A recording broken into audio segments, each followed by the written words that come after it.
Disturbing video has surfaced of another deadly police shooting, this time in Dallas, Texas, involving a mentally ill man who was holding a screwdriver. The video released just yesterday shows police responding to the home of 38-year-old Jason Harrison last summer. According to Harrison's family, he suffered from schizophrenia and bipolar disorder. Harrison's mother had called 911 for help, saying that her son was off of his medication and that she needed assistance getting him to the hospital. Now, when officers arrived, a seemingly calm Harrison and his mother both approached the front door. That's when officers noticed the screwdriver in Harrison's hand, and what follows, well, it all unraveled pretty quickly. We're going to show you this video now. It's from the perspective of a police body cam. And a word of warning here, some of these images are graphic. Who's that? Chopping up people in the sun. Bipolar schizo. What's going on? You drop that for me? Drop that for me, guy.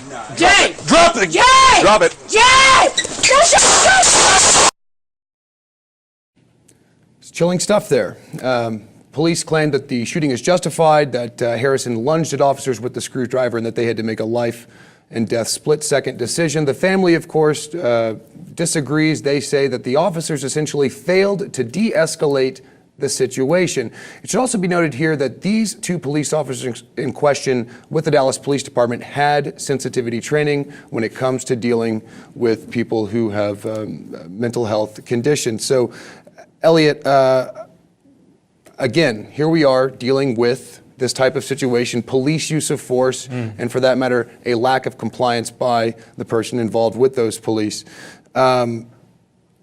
But certainly from the body camera, it doesn't look as though there was any imminent danger. I mean, it's not sort of a slam dunk in terms of their guilt or their culpability in this. But from what the footage that we've just seen, it seems to be a highly disproportionate response to a fairly innocuous situation, given that they didn't go into this situation blind. And as you said, to your point, this is just seems to be yet again something that's happening time and time over.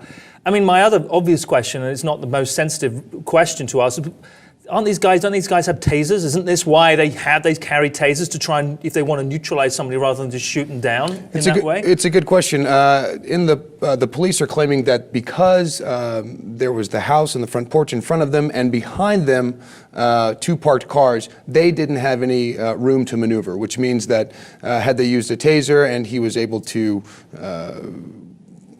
I guess, not be affected by that, electrical charge, that he still could have stabbed somebody with that screwdriver. Again, they claim that this was a necessary action.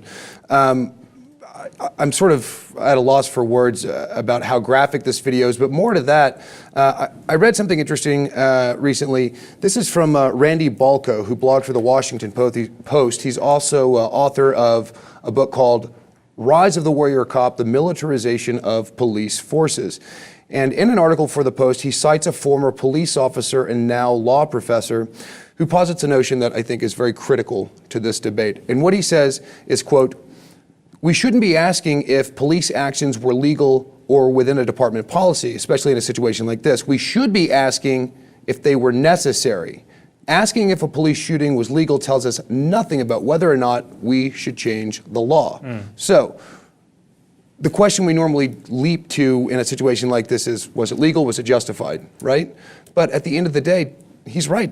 That doesn't really matter. What matters is the policies that are in place that allow cops to essentially act with this type of deadly force. Yeah, Thoughts? absolutely. No, I mean, you're right. I mean, and this came up time and time again in the cases that we saw over the summer and over the last few months in terms of police over brutality in terms of taking somebody down that ostensibly is non-compliant.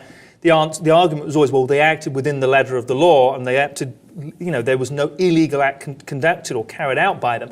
But that seems to be irrelevant if they're, it's to protect and serve without sounding too obvious about it. And if they're able to hide behind the structures that are in place, irrespective of how they carry out that protect and serve, then it seems to be that those need some fundamentally need to be analyzed and fundamentally would need to be changed. And in situations like these, we always hear a police response which generally says something to the effect of, well, what about compliance? I understand police have an incredibly difficult job. I could not imagine what it'd be like to stand in their shoes.